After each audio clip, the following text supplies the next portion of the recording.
ভিড় টেকারে করে কোথায় যাচ্ছিলাম? সকাল সকাল আমরা বেরিয়ে পড়েছিলাম তপতির বিয়ের উদ্দেশ্যে, কিন্তু সকালে বেরিয়েও কোনো লাভ হয়নি। আমরা এতটাই দেরিতে পৌঁছেছিলাম যে গায়ে হলুদটাই অ্যাটেন্ড করতে পারিনি, একটু বেলা হয়ে গিয়েছিল। তো সবাই মিলে আমরা এখানে একটু গল্প করছিলাম।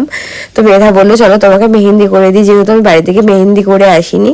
তো এখানে মেহেন্দিটাই করে নিচ্ছিলাম। তারপর সবাই মিলে আমরা রেডি হওয়ার জন্য চলে গিয়েছিলাম, কারণ বিয়ের লগ্ন তাড়াতাড়ি ছিল, ওই 8:30টার দিকে। তো এখানে আমরা সবাই রেডি হয়ে ওয়েট করছিলাম বরযাত্রী আসবে আর বিয়ের রিচুয়ালসগুলো যাতে দেখতে পাই প্রথম থেকেই। তো এখানে বরযাত্রী চলে আসায় বিয়ের রিচুয়ালসগুলো সব শুরু হয়ে গিয়েছিল। আমার তো ভীষণ ভালো লাগে বিয়ের রিচুয়ালসগুলো দেখতে।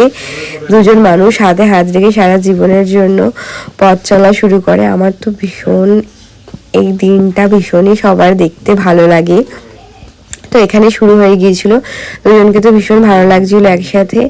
চলো বাইরেটা দেখাই তোমাদেরকে কেমন হয়েছে সাজানোটা তো খুবই সুন্দর লাগছিল, চারিদিকটা এত সুন্দরভাবে সাজিয়েছিল, ভীষণই ভালো লাগছিল। আর এই যে দুজনকে তো একসাথে ভীষণই মানাচ্ছিল। তো এখানে দুজন কিছু ফটো তুলে নিচ্ছিল। তো এখানে সবাই মিলে ওদেরকেই দেখছে আর কি, ওদেরকে আজ ঘিরে আছে।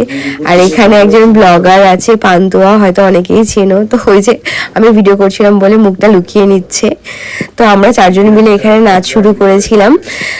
তো আস্তে আস্তে সবাই এক এক করে এখানে সবাই জয়েন করলো। দেখো এখানে সবাই চলে এসছে, আর কাপেলও এখানে চলে এসছে। তো ওরা একে অপরকে প্রপোজ করছিল, ভীষণ ভালো লাগছে। আমরা তো শেষে ভীষণ এনজয় করেছিলাম, ভিডিওতে সবাই দেখতেই পাচ্ছ। তারপর লাস্ট ব্যাচে চলে গিয়েছিলাম খেতে। তো এখানে আমরা রাতে ডিনারটা করে নিচ্ছিলাম, যেহেতু প্রচুর টায়ার্ড হয়ে গেছি সবাই। তারপর এখানে আমরা এই যে বাসর রাত জাগা বলে, এখানে বেশিক্ষণ জাগিনি, তো অল্প এখানে সবাই মিলে একটু গল্প মজা করে তারপর চলে গেছিলাম ঘুমানোর জন্য। যদি ভিডিওটা ভালো লেগে থাকে অবশ্যই লাইক করে দেবেন। Thank you to everyone.